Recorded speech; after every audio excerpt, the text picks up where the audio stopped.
It's March 2017, and somewhere in a cramped apartment in San Francisco, a 20-something programmer named Alex stares at his computer screen in disbelief. The numbers don't lie. Over the past 6 months, someone has been systematically draining Bitcoin from the most secure wallets on the dark web we're talking about, hundreds of millions of dollars vanishing into thin air. Law enforcement agencies across 3 continents are baffled. The victims? Drug cartels, weapons dealers, and cyber criminals who thought their digital fortresses were impenetrable. This isn't your typical heist story. There are no ski masks, no getaway cars, no dramatic chase scenes through city streets. Instead, this is the story of how one person became the most wanted digital ghost in the world, pulling off what experts are calling the greatest cryptocurrency theft in history. And here's the kicker. Nobody knows who they are, where they came from, or how they're doing it. But we're about to find out. Over the next few minutes, I'm going to take you deep into the shadowy world of the dark web, where Bitcoin flows like water and anonymity is everything. We'll uncover the trail of digital breadcrumbs that led investigators on a 3-year hunt across continents. You'll learn how this mysterious figure exploited weaknesses that nobody thought existed, and why their methods terrified even the most hardened cybercriminals. By the end of this investigation, you'll understand not just how this digital heist unfolded, but why it changed the way we think about cryptocurrency security forever. The techniques used in this case are still being studied by cybersecurity experts today. Some say the perpetrator was a genius, others call them a monster. The truth, as always, lies somewhere in between. So buckle up, because this story has everything. International conspiracies, cutting-edge technology, betrayal, and a manhunt that spanned the globe. This is the hunt for the dark web's Bitcoin king. Let's start at the beginning. To understand how someone could steal hundreds of millions in Bitcoin from the most paranoid criminals on Earth, you need to understand how the dark web actually works. Most people think it's just one website you visit with a special browser, but that's like saying the ocean is just water. The dark web is an entire ecosystem of hidden marketplaces, encrypted communication channels, and digital dead drops that exist in the shadows of the regular internet. Picture this. You're walking down a busy street in broad daylight. Everyone can see you, where you're going, what you're carrying. That's the regular internet. Now imagine that same street, but it's underground, the lights are dim. Everyone's wearing masks, and all the storefronts have no signs. That's the dark web. It's not inherently evil, but it attracts people who need to stay hidden for various reasons. Some are journalists protecting sources in authoritarian countries. Others are whistleblowers exposing corporate corruption. But let's be honest. A significant portion consists of people buying and selling things that would land them in prison in the regular world. And that's where Bitcoin comes in. Traditional money leaves trails. Bank transfers, credit card transactions, even cash payments can often be traced back to their source. But Bitcoin promised something different. Digital money that could move across borders instantly without revealing who sent it or who received it. For dark web merchants, it was like discovering fire. By 2016, billions of dollars worth of Bitcoin was flowing through dark web marketplaces every year. Empire Market, Alphabay, Dream Market. These weren't small operations run out of basement bedrooms. They were sophisticated enterprises with customer service departments, user reviews, and escrow services. Some had annual revenues that would make Fortune 500 companies jealous. But here's where things get interesting. While Bitcoin transactions are anonymous, they're also permanent and public. Every transaction gets recorded on something called the blockchain, which is essentially a digital ledger that everyone can see. It's like having a bank statement that shows every transaction ever made. But instead of names, you only see random strings of letters and numbers called wallet addresses. Most dark web users thought this was perfect. As long as nobody could connect their real identity to their wallet address, they were untouchable. They'd create new addresses for every transaction, use mixing services to jumble their coins with other people's coins, and employ sophisticated techniques to break the connection between their Bitcoin and their real-world identity. They thought they were invisible. They were wrong. Our story begins with a discovery that would shake the foundations of the dark web economy. In early 2017, researchers at a small cybersecurity firm in Amsterdam were analyzing blockchain data when they noticed something strange. Certain wallet addresses were showing patterns that shouldn't exist. Large amounts of Bitcoin were moving in ways that defied the careful security practices that dark web users had developed over years. At first, they thought it might be law enforcement running some kind of sophisticated operation, but as they dug deeper, they realized something far more alarming was happening. Someone had figured out how to trace Bitcoin transactions that were supposed to be untraceable. Not only that, but they were using this knowledge to systematically target the wealthiest criminals on the dark web. The method was brilliant in its simplicity.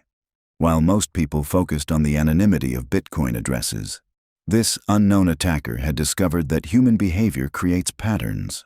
People might use different addresses, but they tend to make transactions at similar times of day, in similar amounts, with similar frequency. By analyzing thousands of transactions and cross-referencing them with other data sources, it was possible to create digital fingerprints that could identify individual users across multiple addresses. But identifying the targets was only half the battle. Actually stealing their Bitcoin required a completely different set of skills. And this is where our mysterious antagonist proved they weren't just an analyst.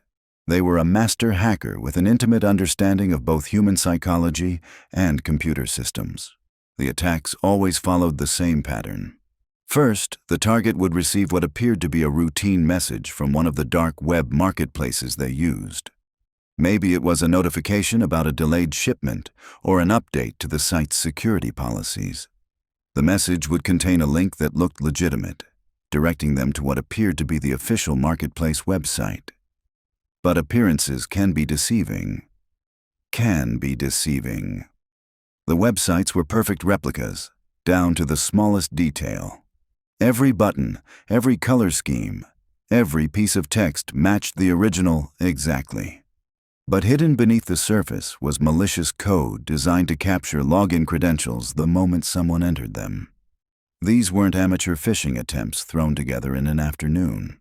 These were masterpieces of digital deception that would have fooled cybersecurity experts. Once the victims entered their usernames and passwords, thinking they were logging into their trusted marketplace, the trap was sprung. Within minutes, their accounts would be compromised. But here's where things get really sophisticated. Instead of immediately draining the accounts and alerting the victims, our mysterious thief would wait. Sometimes for days, sometimes for weeks, studying their targets' habits and transaction patterns. During this surveillance phase, they'd learn everything about how their victims operated. What times of day did they typically make transactions? How much Bitcoin did they usually move at once? Which other users did they frequently trade with? This wasn't just theft. It was digital espionage conducted with surgical precision. When the moment was right, the attacks would begin. But even then, the Bitcoin wouldn't disappear all at once. Instead, it would be siphoned off gradually, in amounts small enough to avoid immediate detection, a few $100s here, a few thousand there. By the time victims realized what was happening, their wallets would be empty, and their Bitcoin would be scattered across dozens of different addresses, mixed and tumbled beyond recognition. The psychological impact was devastating. These weren't ordinary victims we're talking about. These were people who had built their entire criminal enterprises on the belief that they were untouchable in the digital realm. Suddenly, they found themselves more vulnerable than tourists carrying cash through dark alleys. Paranoia spread through dark web communities like wildfire. Trust, already a rare commodity in these circles, became virtually non-existent. By mid-2017, the attacks were escalating both in frequency and scale. What had started as isolated incidents targeting individual users evolved into coordinated strikes against entire marketplaces. The perpetrator had somehow gained access to the internal systems of several major dark web platforms, giving them the ability to monitor and manipulate transactions in real time. The first major marketplace to fall was Shadow Market, a platform that specialized in stolen credit card data and counterfeit documents. Over a single weekend in July, approximately $40 million worth of Bitcoin simply vanished from user accounts. The marketplace's administrators were as shocked as their users. Their security systems showed no signs of intrusion. No unusual login attempts, no suspicious activity whatsoever. The Bitcoin had simply moved from user wallets to addresses controlled by the phantom thief. What made this attack particularly audacious was the message left behind. Instead of simply stealing the money and disappearing, the attacker posted a manifesto on the marketplace's main forum. It wasn't a typical ransom note or criminal boast. Instead, it read like a philosophical treatise on the nature of digital crime and punishment.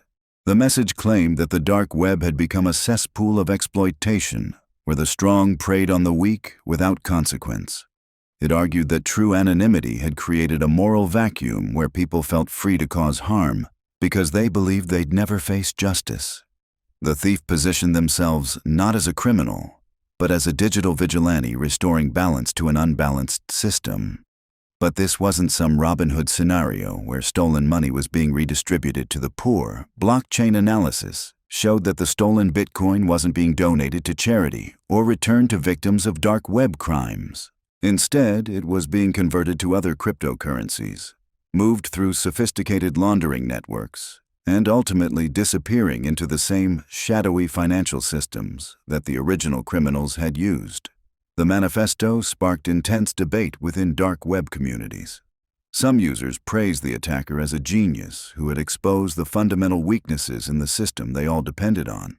Others condemned them as a hypocrite who was using moral justification to cover ordinary greed. But everyone agreed on one thing. If this person could steal from the most security-conscious criminals on the planet, nobody was safe. Law enforcement agencies around the world took notice.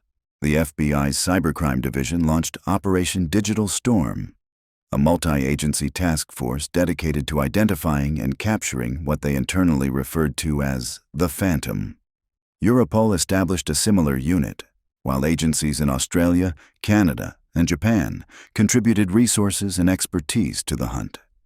But traditional investigative techniques were proving useless against this new type of adversary. There were no physical crime scenes to process, no witnesses to interview, no conventional evidence to analyze. The only traces left behind were digital breadcrumbs scattered across the blockchain, and even those seemed to lead nowhere. The breakthrough came from an unexpected source. Dr. Sarah Chen, a computational linguistics professor at MIT, had been studying the language patterns in the manifesto posted after the shadow market heist. Using advanced natural language processing algorithms, she identified subtle grammatical structures and vocabulary choices that suggested the author was likely a native English speaker with a background in computer science and possibly philosophy or ethics. More importantly, she found linguistic markers that matched writing samples from academic papers and forum posts dating back several years. The digital ghost wasn't as invisible as they thought. They had a history. A trail of intellectual breadcrumbs that led back through university databases, academic conferences, and professional networking sites. The hunt was about to get personal. And that's where our story ends, at least for now. The hunt for the dark web's Bitcoin king continues to this day, with investigators following digital trails that span continents and cross into territories where traditional law enforcement has no jurisdiction. The phantom thief has never been caught. Their identity remains a mystery, and the stolen Bitcoin, now worth potentially billions at today's prices, has never been recovered. What makes this case truly fascinating isn't just the scale of the theft or the sophistication of the methods used.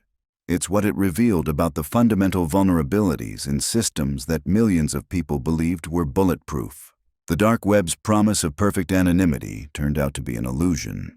And the cryptocurrency revolution that was supposed to free us from traditional financial oversight created new opportunities for exploitation that nobody had anticipated today. Cybersecurity experts study this case as a masterclass in social engineering and blockchain analysis. The techniques pioneered by our mysterious antagonist have been adopted by both criminals and law enforcement agencies around the world. In a twisted way, the phantom thief didn't just steal money. They stole the dark web's innocence and forced an entire ecosystem to confront uncomfortable truths about digital privacy and security. The question that haunts investigators isn't just who did this, but whether they're still out there, watching and waiting for their next opportunity. In the shadowy world of cryptocurrency crime, the hunt never truly ends. Never truly ends. Never truly